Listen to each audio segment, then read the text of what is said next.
Kementerian Pendayaan Aparatur Negara dan Reformasi Birokrasi bersama Badan Kepegawaian Nasional dan juga Komisi 2 DPR RI telah menyepakati bahwa akan hanya ada 2 pegawaian di instansi pemerintah, yaitu P3K, pegawai pemerintah dengan perjanjian kerja, dan aparatur sipil negara.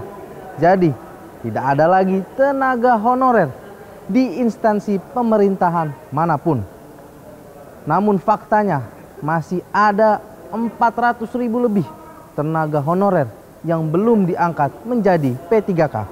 Hal ini kita akan bicarakan dengan anggota Komisi 2 DPR RI pada episode Parlemen Bicara Suara Wakil Rakyat. Namun sebelum itu, kita akan saksikan profil singkat dari anggota DPR RI berikut ini. Sodik Mujahid terpilih menjadi anggota DPR RI periode 2019-2024 dari Partai Gerakan Indonesia Raya atau Gerindra, mewakili Dapil Jawa Barat 1 setelah memperoleh 78.787 suara. Berasal dari keluarga ulama dan pendidik, Sodik adalah aktivis pendidikan dan pembinaan masyarakat. Sodik adalah ketua dari Yayasan Darul Hikam yang mengelola TK, SD, SMP, SMA Darul Hikam International School dan direktur dari Pusat Data dan Dinamika Umat di Bandung. Sodik juga mempunyai usaha yang melayani perjalanan ibadah haji dan umroh PT Kiblatul. Menempuh pendidikan di SMA Negeri 5 Bandung pada tahun 1975. Sodik Mujahid melanjutkan studi S1 di Universitas Padjadjaran Bandung, mengambil jurusan pertanian. Pada tahun 1989, Sodik menempuh studi Strata 2 dengan mengambil jurusan Magister Agribisnis di universitas yang sama. Setelah itu, Sodik mendapatkan gelar doktor di Universitas Pendidikan Indonesia Bandung pada tahun 2011. Sejak di bangku sekolah, Sodik sudah aktif berorganisasi dan menjadi sekretaris di Pelajar Islam Indonesia atau PII Jawa Barat, sekretaris Lembaga Dakwah Himpunan Mahasiswa Indonesia Kota Bandung, dan wakil ketua umum Senat Mahasiswa Fakultas Pertanian Universitas Padjadjaran. Setelah lulus kuliah di tahun 1980, Sodik meniti karir sebagai konsultan perencanaan pembangunan PT Trikon Jaya Internasional.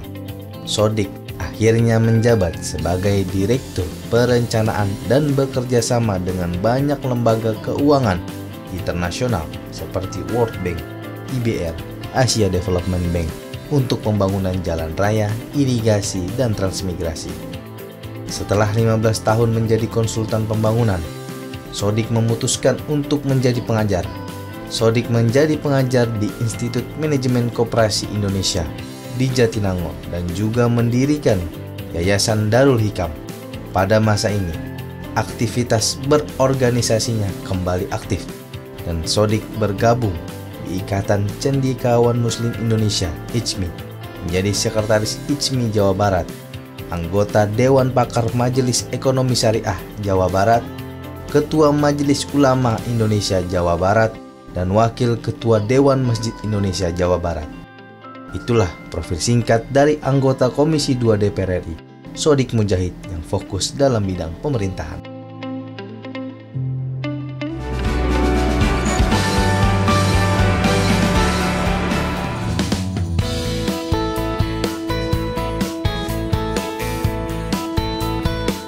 Ya pemirsa, masih bersama saya Hilman Hidayat di program Parlemen Bicara Suara Wakil Rakyat. Saat ini saya bersama anggota Komisi 2 DPR RI dari fraksi Partai Gerindra, Bapak Sodik Mujahid. Apa kabar Pak? Sehat Pak? Bagaimana nih Pak kegiatan sebagai anggota Komisi 2? Tadinya Bapak di Komisi 8, sekarang di Komisi 2. Ya. Apa perbedaan ini Pak dari Komisi 8 ke Komisi 2? Sama saja ya, sama saja mengurus soal undang-undang, mengurus soal pengawasan, mengurus soal anggaran. Hanya temanya saja. Kalau kemarin soal sosial, agama, sekarang soal politik dalam negeri. Wah, ini Pak soal pemerintahan. Nah, karena Bapak ada di Komisi 2 nih, saya ingin menanyakan soal yang lagi rame nih Pak. Soal Mungkin apa? banyak yang khawatir juga Pak, teman-teman honorer Pak, Oh, tenaga iya. honorer. Kemarin kan Iya, Komisi 2 memang sudah memutuskan ya Pak, bersama Kemenpan RB dan Kepala BKN bahwa katanya menghapuskan. Apakah memang benar Pak? Ini akan dihapuskan tenaga honorer? Salah, sebetulnya bukan menghapuskan loh. Ya, jadi dari sisi status kepegawaian itu bukan menghapuskan tapi meningkatkan status kepegawaian dari tenaga honorer yang tidak jelas masa depannya menjadi status P3K atau status PNS. P3K adalah pegawai pemerintah atas dasar perjanjian kerja atau PNS.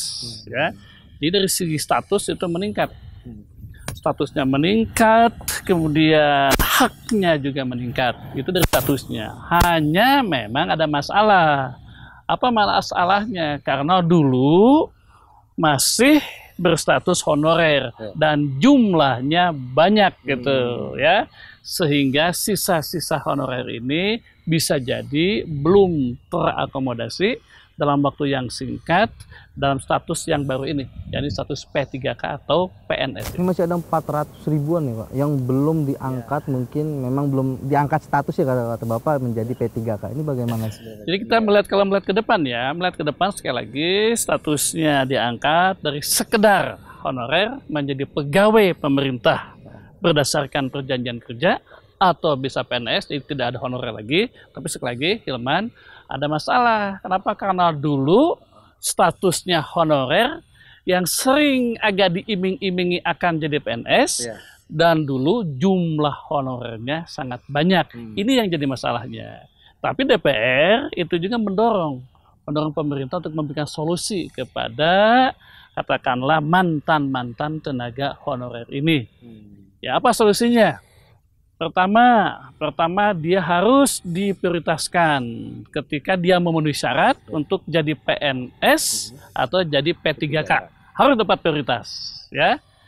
Nah, jika dia tidak bisa masuk PNS, maka dia masuk P3K. Bukan honor lagi loh, P3K.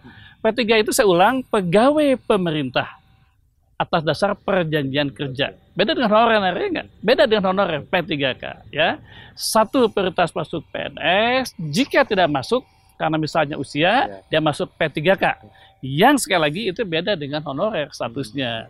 Jika tidak masuk, ya, maka ada dua. Satu adalah masuk dalam posisi tenaga kerja outsourcing. Ya, baik outsourcing oleh lembaga non pemerintah atau outsourcing oleh instansi pemerintah, masih boleh gitu. Tapi itu dalam masa transisi ada 5 tahun. Tapi keuntungannya apa sih Pak sebenarnya Pak kalau misalnya berubah dari tenaga honorer ke P3K? Honorer bukan pegawai pemerintah. Kalau P3K pegawai pemerintah berdasarkan perjanjian kerja. Ya, jadi ada jaminannya, ada statusnya, ada jumlah atau besaran gajinya, ya nggak? Itu keuntungannya. Kalau honorer, sebetulnya honorer itu tidak jelas. Bisa kapan saya berhenti? Kalau P3K, dengan asumsi dia memenuhi syarat ya, itu dijamin bahwa dia bisa diperpanjang terus. Bisa sampai usia pensiun. Bisa sampai usia pensiun. Berarti kesejahteraan sama gajinya naik Pak? Oh iya, sekali lagi statusnya naik, bukan honorer tapi pegawai pemerintah, kesejahteraannya naik, kepastiannya lebih terjamin, dan masa kerjanya juga itu bisa sampai kepada usia pensiun seperti PNS. Tapi 8 tahun. Tapi urgensinya apa sih Pak? Ini Pak merubah status ya Pak dari tenaga honorer ke P3K atau ASN atau PNS. Karena kan memang di daerah itu masih banyak Pak. Ya. Kalau misalnya itu dihilangkan, tenaga-tenaga yang dikerjakan malah tidak ada. Nah, sekali lagi ya, harus kita pisahkan dengan baik nih soal penataan status, penataan kelembagaan, dan masalah yang timbul akibat tanda petik lah masa lalu. Akibat masa lalu ada 2 hal, Hilman. Satu, masa lalu status honorer yang seperti diiming-imingi otomatis di PNS. Padahal tidak ada loh. Ya. Masa lalu yang kedua adalah ketika jumlahnya yang diangkat honorer terlalu banyak.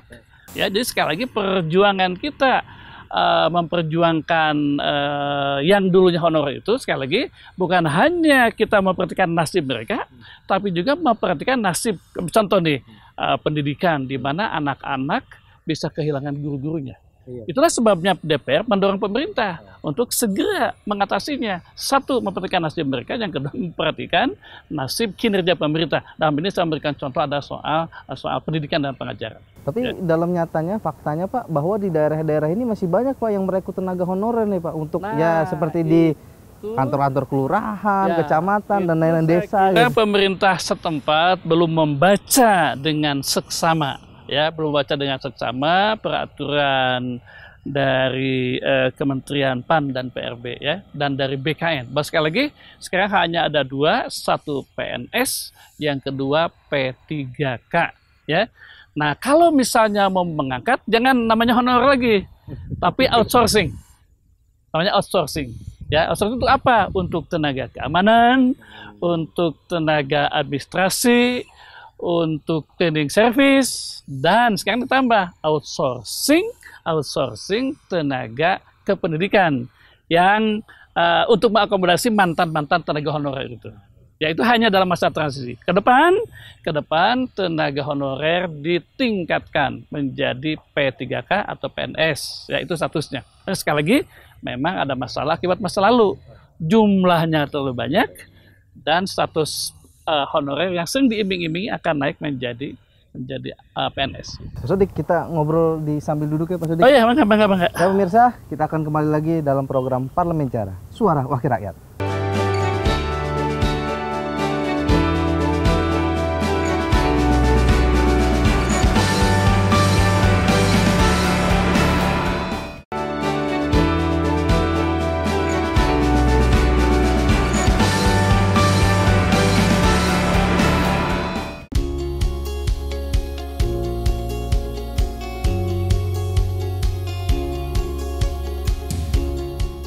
Ya pemirsa, masih bersama saya Hilman Hidayat di program Parlemen Bicara, Suara Wakil Rakyat.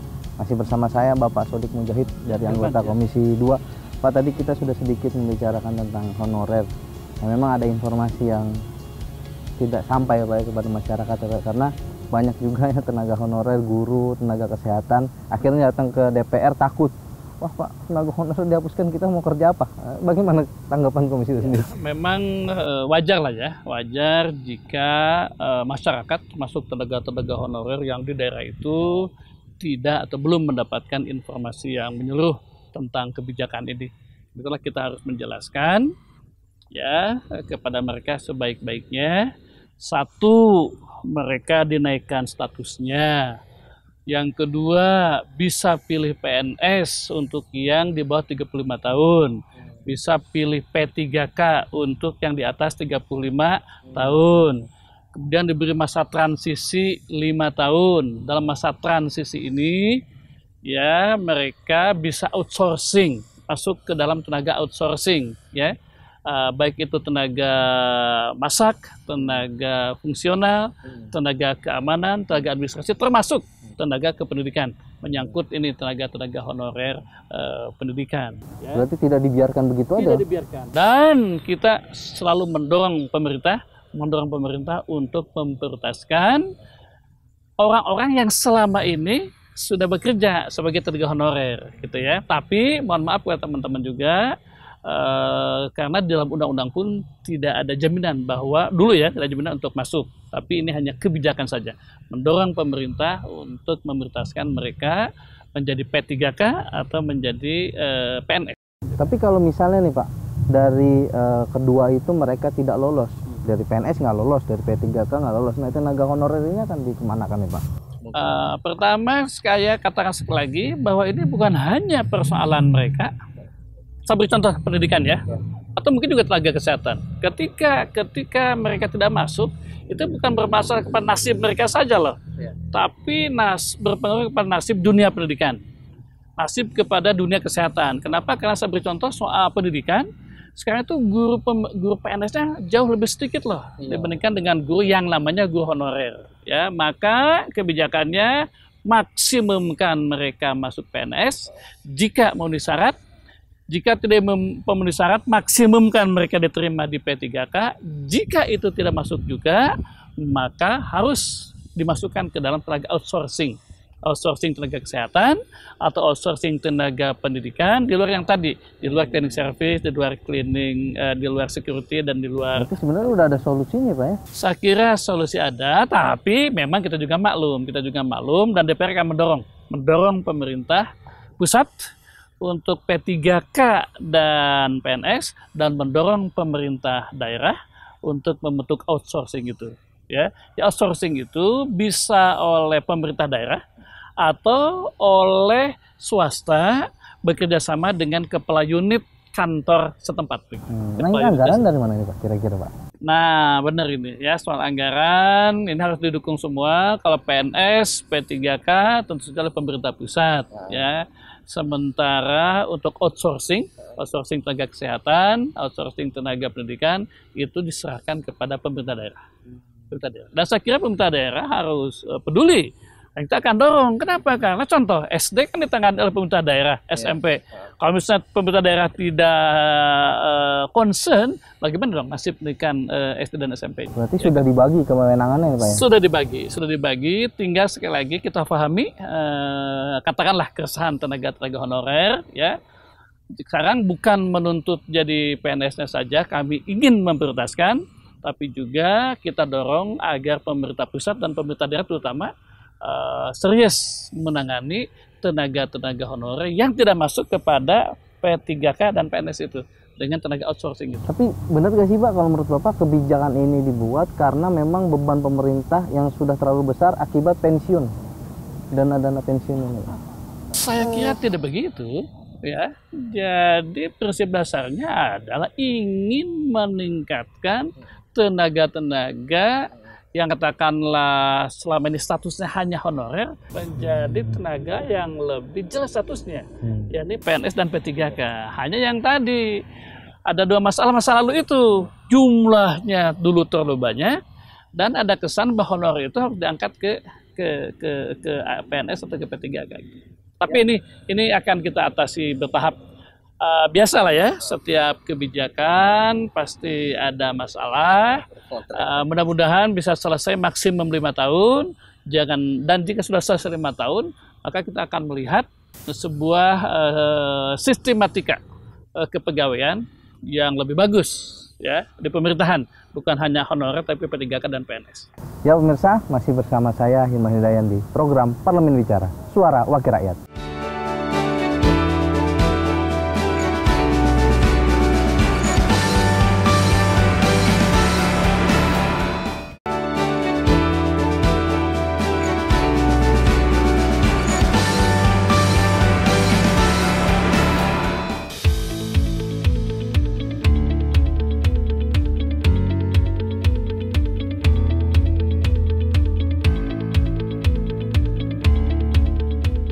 Ya pemirsa, masih bersama saya Hilman Hidayat di program Parlemen Bicara, Suara Wakil Rakyat. Pak, tadi kita udah semakin hangat membicarakan tentang kejelasan ya Pak, tenaga honorer nasibnya bagaimana.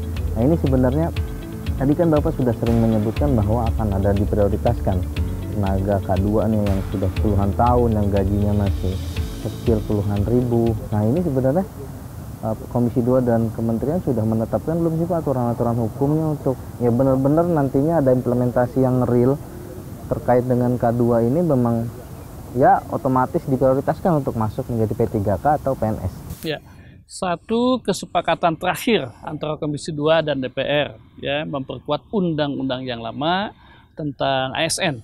Ya, ASN aparatur sipil negara hanya terdiri dari P3K dan PNS ya.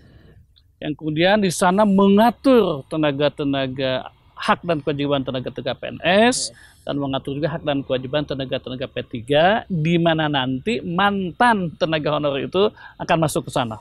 Itu sudah diatur ya. Nah, kemudian kita akan mendorong menteri untuk membuat beberapa aturan. Satu adalah prioritas sebagai mantan tenaga honorer ya, K1 dan K2.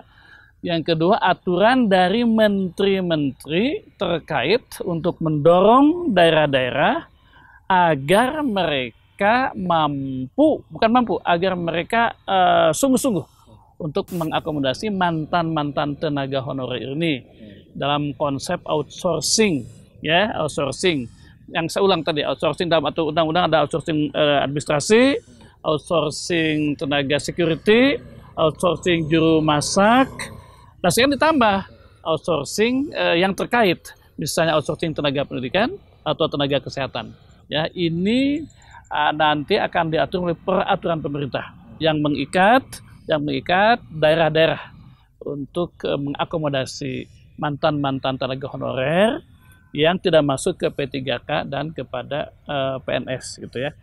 Dan mungkin juga kita akan dorong, kalau kemarin disepakati transisinya 5 tahun ya, kita akan lihat pertimbangannya. Kalau misalnya dalam 5 tahun ini belum terakomodasi juga mereka, dan sekali lagi, kita jangan hanya melihat nasib mereka. Saya beri contoh ya, tenaga guru, bukan hanya melihat nasib mantan tenaga guru honorer, tapi juga memperhatikan nasib ini nih, anak-anak didik yang bisa jadi dalam 5 tahun belum mendapatkan guru-guru pengganti ex guru honorer begitu ya. Bisa jadi belum selesai dalam 5 tahun. Maka itu masa transisinya diperpanjang. Atau sebaliknya, kita mendorong pemerintah agar proses pengangkatan P3K dan proses pengangkatan PNS diperbanyak sehingga 5 tahun itu bisa terpenuhi mengakomodasi mereka. Berarti memang payung hukumnya dulu Pak ya, ya, undang-undang yang ada diperkuat, ada peraturan pemerintah untuk mendorong semua bidang-bidang di daerah mengakomodasi yang tidak. Yang ketiga, peraturan-peraturan menteri-menteri tertentu. Yang saya ingat ya, Menteri Kesehatan, Menteri Pendidikan, dan lain-lain. Nah ini kalau yang di masa transisi ini menarik nih Pak. Kalau misalnya masih ada guru-guru yang belum sejahtera, gajinya kecil, terus gajinya juga kadang-kadang telat dibayarkan, ini bagaimana Pak? Oh ya, jadi dalam masa transisi ketika mereka belum bisa masuk PNS atau P3K, itu saya katakan tadi masuk outsourcing, tapi outsourcing pun sudah diumumkan itu minimum adalah sesuai dengan UMR daerah setempat. Pasti secara umum itu akan jauh lebih baik dibandingkan ketika mereka menerima gaji dalam status tenaga honorer. Belum juga dengan tenaga honorer kan kita mendapat informasi katanya sering telat ya kan. Nah nanti juga ini akan diatur oleh peraturan menteri agar lebih pasti ya, termasuk pencegah keterlambatan itu. Nah ini kalau menurut Bapak apa langkah yang terdekat nih Pak yang harus dilakukan pemerintah dan apa upaya yang akan dilakukan oleh DPR untuk menangani masalah ini Pak? Kalau regulasi sudah kita dorong ya, kita sekarang dorong aksinya CPNS, seleksi CPNS dan seleksi CP3K terus dilakukan. Kalau perlu, jika ada undang-undangnya tidak tiap tahun bisa dipercepat ya, kita dorong. Jadi regulasi kita perkuat, juga aksinya diperkuat, aksi seleksi P3K dan PNS bagi mantan tenaga honorer. Kemudian aksi berikutnya adalah mendorong pemerintah daerah segera membuat tim outsourcing mantan tenaga honorer yang tadi. Tim ya Pak ya, harus. Pak, terakhir Pak, closing statement dan harapan Bapak terkait dengan kebijakan ini dan memang harapan Bapak juga untuk tenaga honorer K2 atau guru-guru yang memang di daerah masih ya terbilang belum maksimal diperhatikan. Ya. Kepada pemerintah kita himbau agar peraturan pemerintah, kemudian peraturan menteri yang dibutuhkan, yang disebutkan tadi segera dibuat, ya kan? Dan pemerintah juga saya himbau agar proses seleksi P3K dan PNS dari semua lapisan itu diprioritaskan, mendapatkan prioritas mantan-mantan tenaga honorer. Kemudian untuk tenaga honorer ya harap dimaklumi ada peningkatan status dari honorer menjadi P3K dan PNS ya. Tapi jika itu tidak terpenuhi, tidak usah khawatir, ada ruang lain yakni sebagai tenaga outsourcing.